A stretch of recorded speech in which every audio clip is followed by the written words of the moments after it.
Hey guys, in this video I will show you 4 different solutions how you can fix Steam Webhelper is not working. So without further ado, let's get started.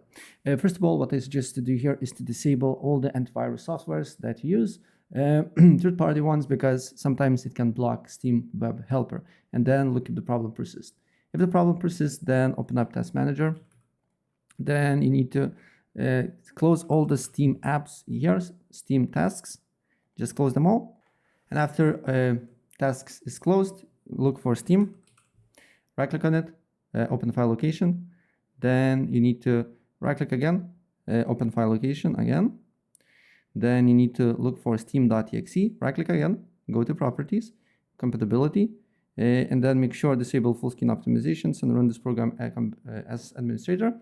Change high DPI settings, override high DPI scaling behavior, application, and then OK, and apply the changes and look if the problem persists or not. If the problem persists, then what I suggest to do here is to copy the path of the steam.exe file, then go to a virus and threat protection, then go to a manage settings, exclusions, and then you just need to add a Steam folder here.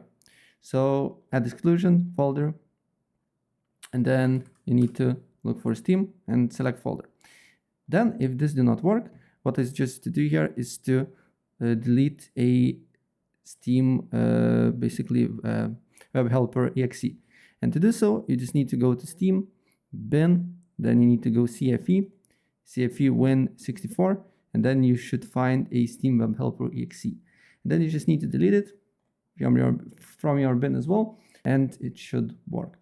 So yeah, that's basically it. If I helped you out, please press like button and subscribe for more. Take care. Bye.